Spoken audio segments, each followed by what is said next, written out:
Tianyi, halika rito at umupo. Ay, Sulan, matagal ka nang hinihintay dito.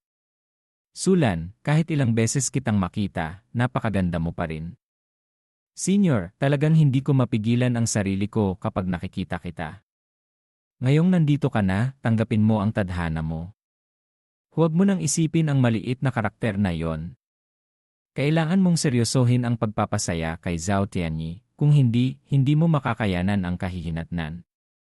Sa susunod na pagkakataon, maglaan tayo ng oras para sa mga kabataan. Mayroon pa akong ibang mga bagay na dapat gawin, kaya hindi na ako makagambala pa. Alam ko sana na kahit anong maliit na sekta na lang ay mas malakas pa kaysa sa kasalukuyang Xuantian Holy Land. Ngayon, hindi na ako makakatakas. Sulan, naniniwala ako sa talento mo.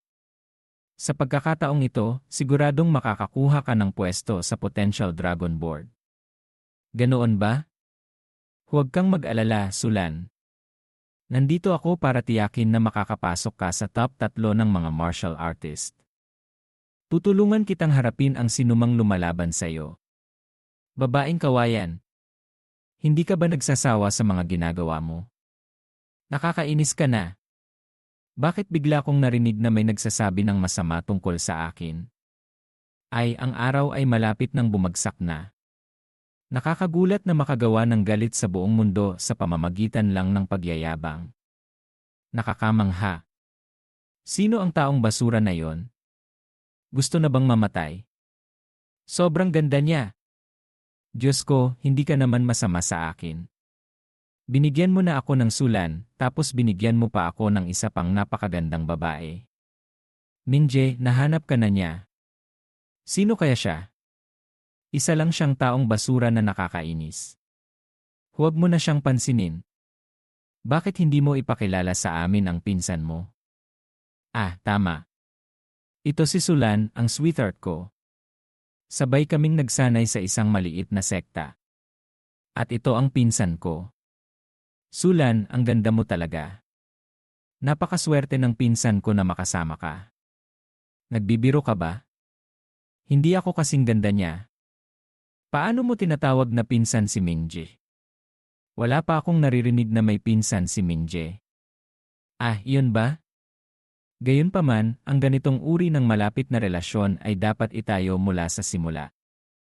Diyos ko, kailangan kong ipaliwanag ito ng mabuti sa pinsan ko. Nakita ko na may isang tor sa daan. Magpahinga muna tayo. Ano ba yan? Bakit walang nagpapakilala sa akin? Teka, tumigil ka. Anong problema mo?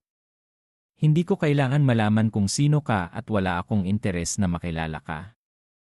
Pero mas mabuti pang huwag kang lumapit kay Sulan. Kung hindi, hindi kita patatawarin. Mayroon bang taong tulad nito na nagsasabi ng mga bagay tulad nito? Talagang nakakahiya ang sword pool. Sino ka para harangin ang babae ng amo ko? Hindi mo ba nakikitang hindi ka pinapansin ng dalawang young mistress? May mukha ka pa bang magsalita sa harap nila? Maglalaban din ba kayo sa Potential Dragon Board? Mas mabuting huwag kayong makapasa sa paunang pagpili, kung hindi, mamalasin kayo. Patawarin mo ako, pero natatakot talaga ako sa sinabi mo. Nakakatakot talaga. Kung hindi ka mag-iingat, pupunta ang mga mata ng tao sa kanyang katawan at magiging holy son siya. Bakit hindi mo nalang puntiryahin ang ulo niya? Hindi ba mas malaking tulong yon? Ang galing ng ideya ng amo natin. Mula ngayon, magiging holy son of body fluids na siya.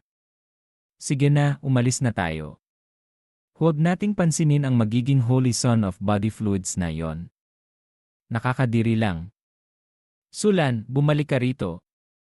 Kung hindi, pagsisisihan mo to. Ang tanga rin ng holy son na yon. Ang totoo, hindi naman masama si Master sa akin. Pero nagbago siya matapos niyang malaman na mayroon akong holy body. Pagkatapos ay pinilit niya akong sumali sa Potential Dragon Board at pinatawag pa niya si Zhao Tianyi. Buti na lang at dumating si Mingje sa tamang panahon. Ano ang Xuantian Holy Land? Napakawalang hiya ng matandang babaeng yan. Dahil lang sa apo niya, ibinigay niya ang sarili niyang disipulo at maging ang Xuantian White Emperor Sword. Nakakadiri. Pero siya ang master mo pagkatapos ng lahat. Napakahirap para sa akin. Samahan mo ako sa Xuantian Holy Land. Kakausapin ko ang master mo. Mingje, huwag. Kung magalit ang mga nakatatanda sa Holy Land, paano kung masaktan ka? Huwag kang mag-alala. Hindi ko hahayaan na bulihin ka nila. Master, may mga martial sovereign at martial god sa Holy Land. Masyadong delikado ang aksyon na to. Mayroon akong mga panukala. Zhang Hong, sumunod ka sa likod. Sasamahan kitang maglakbay sa Xuantian Holy Land. Naiintindihan ko na. Babalik na ako. Yiming, nagdudulot ka na naman ng gulo. Huwag kang magpabaya sa iba. Kailangan kong bumalik sa akademi at mag-ulat sa punong distrito tungkol dito. Sa pagkakataong ito, siguradong magiging abala ang Xuantian Holy Land. Ngunit mayroon pa ring ilang mga kalaban na dapat seryosohin. Bukod sa mga disipulo ng Thousand Year Sect, balak din ng mga disipulo ng Divine Sage na sumali. Malalakas ang mga kalaban. Xuantian Holy Land, Xuantian Holy Master. Sino ang may gusto sa kanya? Ako, isang disipulo ng East Qi Academy na si Yiming, nakilala ko kayong lahat, mga senior. Sulan at ako ay matagal nang magkasama. Naririnig ko na pinipilit ng mga tao na pakasalan siya sa Holy Land at gustong gamitin ang Xuantian White Emperor Sword bilang dowry. Bakit ba nila gustong gamitin ang Xuantian White Emperor Sword? Posible bang mayroon talagang ganoong bagay? Posible bang may mali sa pagkakaintindi ni Sulan? Kaya ako nagpunta para itanong. Totoo ba o hindi? Napakawalang hiya mo. Sino ka para magtanong tungkol sa mga bagay sa Xuantian Holy Land? Senior, pakiusap, sabihin mo ang totoo. Ipaliwanag mo ito sa akin. Sulan, sabihin mo sa akin kung ano ang nangyari. Ano ba itong pinagsasabi niyo? Pumasok kayo rito at sinasabi ang kalokohan sa Holy Land na ito. Lahat kayo, umalis na kayo. Narinig ko na nagpunta ang mga tao sa Xuantian Holy Land para magdulot ng gulo. Wow! Ang ganda! Master, pumunta ka na sa Xuantian Holy Land. Malaki ang kaguluhan. Matagal na akong hindi nakakita ng Holy Land na binubuli. Maghintay ka lang. Ang mga nangyayari ngayon ay nangyayari sa Xuantian Holy Land. Maraming nakatatanda ang nababahala. Ang presyon sa kanya ay halos umabot na sa antas ng martial scent. Ang tinatawag na kapintasan sa pamilya ay hindi dapat ibunyag sa labas. Hindi dapat sabihin sa iba ang mga bagay na ito. Absolute silence eh. Senior, huwag kang magpadala sa emosyon. Hindi nakaaya-aya ang absolute silence. May nagkakalat ng absolute silence. Alam ko na ang mga sikreto. Alam ko na. Lumisan na kayo. Senior, hindi ko pa tapos magsalita. Narinig ko na si Zhao Tianyi ng Sword Pool ay apo ng master ni Sulan. Pinilit niyang ibigay si Sulan roon at gusto niyang gamitin ang Xuantian White Emperor Sword bilang dowry. Sa pag-iisip ko tungkol sa Xuantian White Emperor Sword na sinasamba ko mula pagkabata, bigla akong nalungkot. 263 punong santo eh. Sino ka para magsalita ng kalokohan? Lumayas ka. Senior, ikaw ang master ni Sulan. Kung ibibigay mo si Sulan sa iyong apo, baka may mga plano ka para sa Xuantian Holy Land. Kung tutuusin, hindi iyon ang iniisip ng lahat. Sa tingin ko, hindi karapat-dapat si Zhao Tianyi kay Sulan. Hindi na mahalaga sa kanya ang buhay at napakalaki ng pagkakaiba nila. Nakakahiya. Sino ka para makialam? Sino ang nangahas na lumapit sa mga tao ng East Qi Academy ko? Special technique. Ito ang pamamaraan ng martial god na si Li Chunfeng. Hindi tayo nakikipaglaban sa mga batang henyo. Ito ang pamamaraan ng martial god. Akala ko magkakaroon ng malaking labanan. Noong nakaraan, nangunguna ang Xuantian Holy Land sa siyam na Holy Land. Nagkaroon ng malaking banta ang Xuantian Meridian White Emperor Sword. Hindi ko akalain na magiging ganito ito. Kailangan ko palang humiram sa sword pool para ibalik ang aking reputasyon. Nakakalungkot naman ito. Xuanchen Holy Land, Xuanchen Holy Pool. Hindi ko ibibigay ang Xuanchen Meridian White Emperor Sword. Nagpapasalamat ako sa iyo sa pagpapaalala sa akin. Ngayon, huwag na kayong umalis. Salamat, Senior. Sulan, bumalik ka rito. Siya ang master ko. Kailangan kong makinig sa kanya. Ang tanga mo talaga. Bakit hindi niya maprotektahan si Sulan? Lumayo ka roon. Huwag kang mag-alala, aking little lanner. Laging makatarungan ang Xuanchen Holy Land. Hindi ka nila ibibigay sa butas ng apoy. Mga senior, pinaniniwalaan ko ang inyong estilo. Mayroon kaming konsiderasyon. Lumisan na kayo. Nagdulot na ng malaking gulo. Maraming tao ang nakakita nito. Kahit gaano pa kawalang hiya ang Xuanchen Holy Land, hindi nila mahihirapan si Sulan. Hindi nila maipapakasal si Sulan sa sword pool. Pero maaaring pahirapan ka ng master mo. Huwag kang mag-alala, Mingje. May iwasan ko siya. Bakit sobrang tanga ng script? Bakit nila sinulat si Sulan na sobrang tanga? Xiao Nier, huwag kang matakot. Sa susunod, kapag nakita kitang bulihin, kikitilin ko ang buhay nila. Okay, nakatala ko na ito. Babantayan natin siya. Pakiusap, bigyan mo kami ng kaunting pasensya. Mamatay ka na. Ang laki ng tapang mo. Alam mo ba kung sino siya? Kung hindi ako tumulong, hindi ka makakaligtas. Alam ko. Siya ang Xuanchen Holy Master. Ang ugali niya ay napakaganda. Siya ay martial god na may malalim na pundasyon. Kung hindi siya nandoon, matagal nang bumagsak ang Xuanchen Holy Land.